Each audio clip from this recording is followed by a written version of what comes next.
All right, here we go. Yeah, yeah, COVID definitely. I feel like a lot of aspects of the music industry were bad at the time, and COVID, I think, just put fuel in the fire. You're totally right, man. Yeah, Things were already like in such a disarray and so much changing already. And COVID really changed. I mean, even like, going to NAM and hearing companies talk about how they want to kind of move forward from here at the trade shows and that sort of thing. And then COVID hit, and then they were like, yeah, man, we're doing everything we said we were going to do. Like, we're not going to go. We're going to do things more virtually.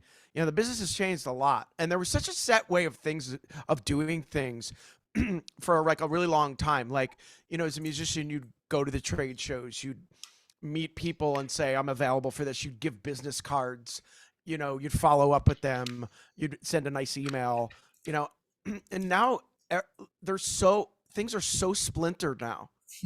It's just like there's no way of doing things anymore. And that's kind of what scares me. It's like, how do you tell your students, okay, these are the things to do to get yourself noticed, to get yourself discovered, to do something good in the business? Because there's like almost no rules anymore, you know? Um, and the younger generations are the one that's doing it via social media, which Mhm. doesn't really carry a lot of real weight to it. It's like a People weird. think it does though. People think it does. That's the world we live in today. It's unfortunate. Sometimes it does. I mean, obviously, Yeah, there's still people I come across with, like, every day I get on YouTube or Facebook and go, "Holy crap, who's this guy? This guy's amazing," or this yeah, no, girl. I know how it is. Yeah, I mean, there's still some amazing people out there, and there's so many really. people. Oh yeah, There's so many people we're seeing that we maybe normally wouldn't have seen without the yeah, uses of or the discovery of social media or whatever it yeah, might be. But it's just the vetting thing is like a really important thing. Is like before everything was up on this level where you had to kind of crawl up to get there, and now it's like people are just kind of shooting up there without having gig experience and tour experience and yeah, business experience and knowing a lot of the people and that kind of thing. So it's a tricky yeah. situation. You know, Yeah, an interesting story about that is the most recent drummer that Prince had, up until he passed talk away. about Hannah. Hannah, yeah. Yeah, She yeah, was discovered on YouTube. yeah, yeah, Yeah. yeah. You know, things are also really different these days where, you know, and I don't disagree with this, but we have to be careful to not go over the other side, which is the idea of like, equality and, what's the word? Inclusion and that sort of thing.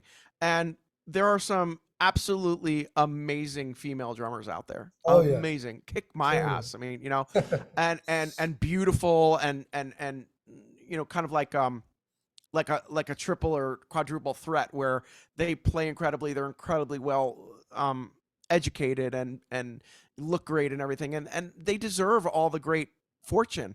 But the problem is we're getting to a point now in the industry where that's becoming the idea of checking off the boxes is becoming a really important first step. And I understand why. I mean, we should all have an equal shot at doing things, but we have to be careful that we're becoming so inclusive that it's becoming exclusive in a lot of ways.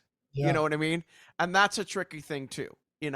I've seen people, including opportunities that have come across my plate, where somebody gets it because they're just more apt for what people are looking for these days rather than being educated or really good players or that sort of thing. So it's Yeah. it's a real tricky situation, but I'll tell you there's some incredible players out there that we normally wouldn't have discovered without social media, without the idea of looking at other things besides just playing and that kind of thing. So it's just a matter of balancing that out and keeping it kind of all equal and balanced. Mhm. Yeah. Yeah, that's great. Yeah. So what's some advice, general advice for how to thrive in the music industry today? Well, the advice that I would have given 10 years ago is slightly different than the advice that I'm giving these True. days, Very right? true. So the problem or the challenge with advice is that you're always kind of updating it and kind of rethinking the way you're telling the next generation. Um, 10 years ago, the advice was be as versatile as possible, um, make incredible relationships with people and keep them. um, play the equipment you want to play, and get involved in the companies you want to play because you love what they offer and you love the people that make and offer this equipment to the industry. Um, be as educated as you can, be as respectful as you can. I mean, those things, they all still exist in my vision of giving advice. But then there's like other sides of things, like with the social media and with the new way of doing things that I have to kind of include in my speech of like, do you have a YouTube page? Do you have a great TikTok and Instagram and Facebook account? Whereas that was at one point, do you have a great resume? Or do you have an electronic press kit or something? So my advice has had to be tweaked a little bit as far as, what kind of language you use toward people. But overall, the stuff that I was saying before is kind of my main advice. It's just like, be a good person, show up on time, have good work ethic, take your job seriously, have respect for the people that you work with, and understand that other people that you work with are hiring you because they were there before you. You know what I mean? So give them that respect. Give them the people respect who accomplished things first on this instrument so that you could develop your own thing from what they did. All that kind of stuff. And I think if you have that, that's never going to change in the music business, regardless of the technology and the other way of getting work and meeting people. Those type of characteristics will always stay with us. And if you are that type of person, you'll continue to work just because you have those characteristics. You might not get the best gig in the world, but you'll continue to work because you have those characteristics. You know what I Yeah. mean? And I don't think that'll ever really change. That's one of the scary things about social media, is that like the human contact element of music shouldn't ever really change. Of being in a room with someone and having that like body to body chemistry. You know what I mean? But a lot of people are getting discovered through YouTube and Facebook and videos without that person to person type of characteristic. They're just being seen through a camera because of the way they look or the way they play. And a lot of these people are great, but they're losing the idea of that connection in person. You know what I mean? And that's something I hope never goes away. And something from a characteristic standpoint of what we were talking about, people in the next generation still kind of keep inside of them, is that good work ethic and respecting others and relationships and all that type of stuff. So, Yeah, yeah. sure. All right. My next question happens to be a very serious question. But Okay. how was it recording the SpongeBob theme song? Any cool stories from that session? A, a lot of cool stories, a lot of musicians oriented stories. And Oh, yes, it is a please. very, Yeah, and yes, it is a very serious question. So, yeah, no, it certainly is. all Yeah. right, I'll try to make it as fast as I can because it's quite a bit of a long story, but Oh, I'll I wrap it want to up hear as. all of it, man. All right. So I'll tell the whole story, and whoever's watching, I hope you Yes, enjoyed. Okay. All yes. right. So I was living in the San Francisco Bay Area at the time. At the time, the San Francisco Bay Area was very big. What I was getting involved in was a side of the business that was very big on advertising. Okay. And there was a lot of fashion and a lot of course, everything with computers and the .com thing came out of the Bay Area.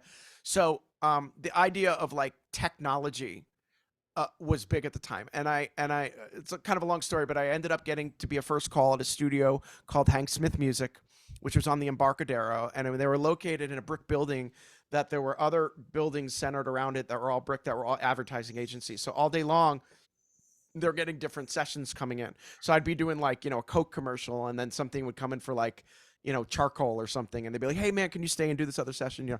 So I was doing like a lot of TV work and movie work. It was a Yeah. great time. It was Oh, really, really great. sure. It was awesome. And honestly, so the owner of the studio, Blaze Smith, was very good friends with Steven, or he was either very good friends or went to school with or knew Steven Hillenburg, the creator of SpongeBob.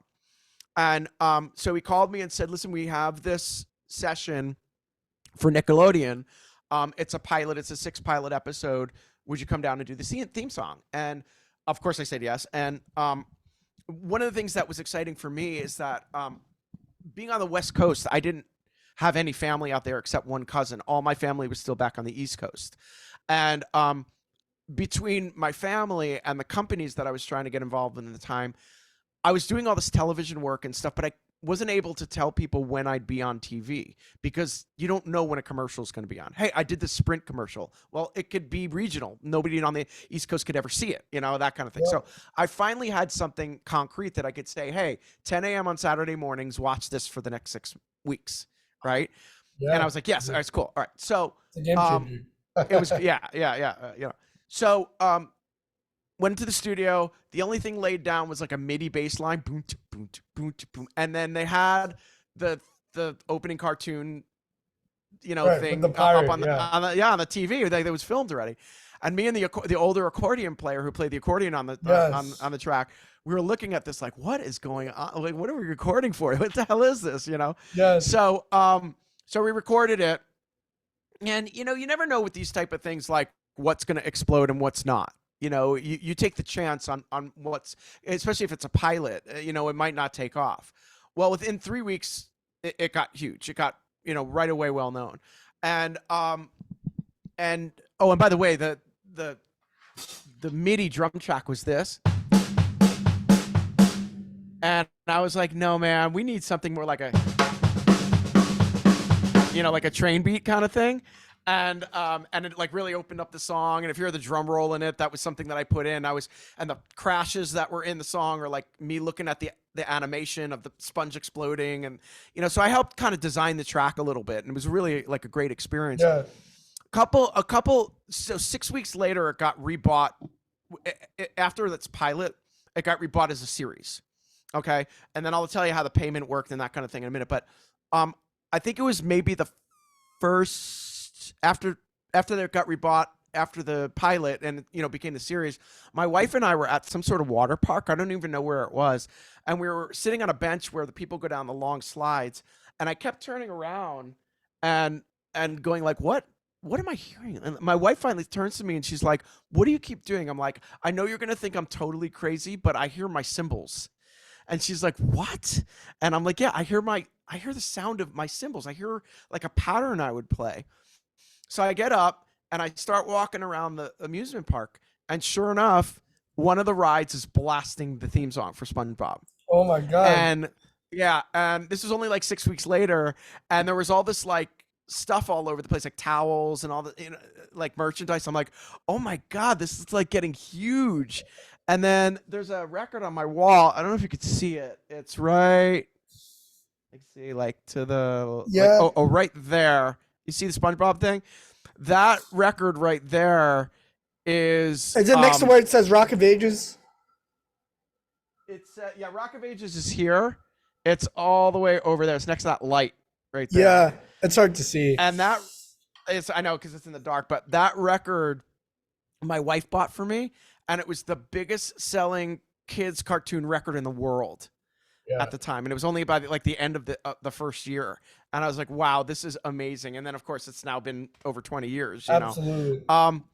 Yeah, so it was an amazing experience, but there is a bittersweet side to it, and I'll tell you real quick, and then I'll sort of balance it out. Is that when you get paid as a musician in the music business, you get paid for when you do those type of sessions.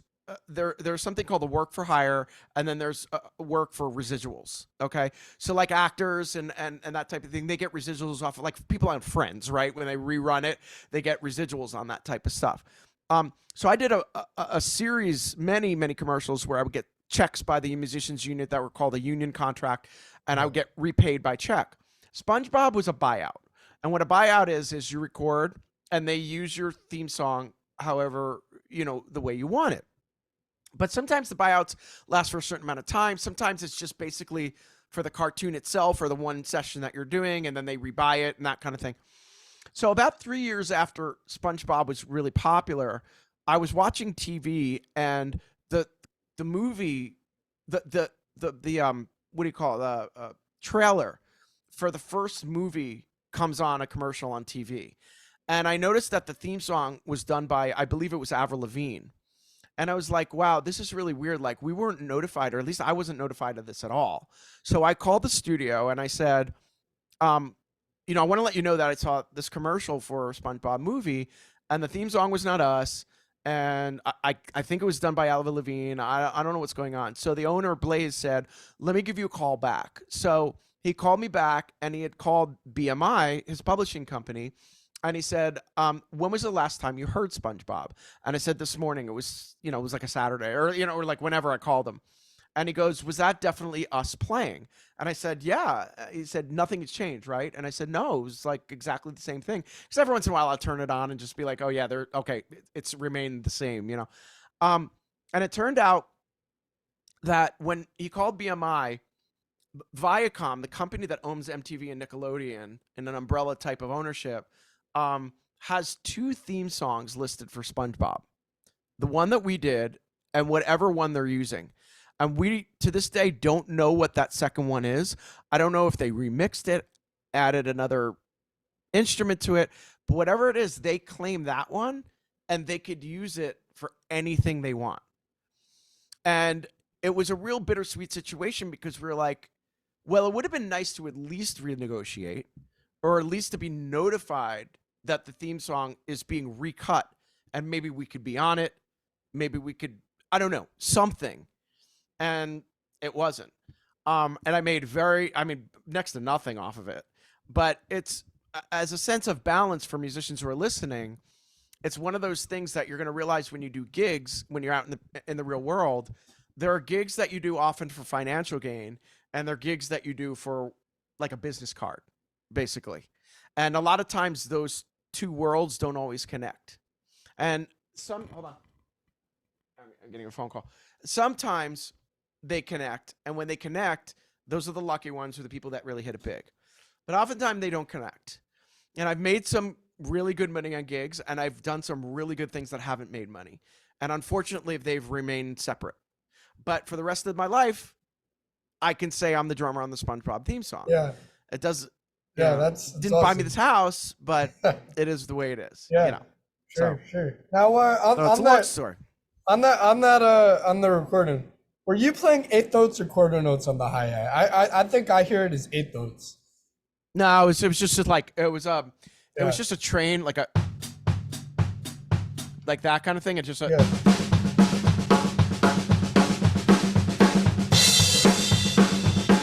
SpongeBob, that kind of thing. Yeah. I heard you were definitely playing something on the hi-hat though. I listened to it the other day for kicks and there stuff. might have been, I don't know, maybe I was playing like I think you were. I could have been doing that. I don't remember it as such a train beat. It's interesting. But if anything, that's what it was though. Yeah. It's kind of like I want you to want me. That's a little bit more swung almost in a way. This is like poker straight, you know. But yeah, again, I don't know what was really mixed in there too. Like, there's penny whistle, there's accordion, there's all this other stuff in there. So after it was mixed and kind of finished, that might be one of the things that, like, maybe a second theme song would have done, is they put in a percussion part that sounds like there's more stuff or whatever. But yeah, it wasn't that adventurous. Drum roll, let's put it that way. That drum roll, you got to make sure your doubles are crisp to get that. That was really important. I was using a snare at the time that was really thin too. I think it was like on a piccolo or something like maybe like a 5, and like every single note that you played was like, right there. So you had to make sure your roll was like really clean. Definitely. You know what I mean? So yeah, it's fun. Man. Yeah. Well, all right. Yeah.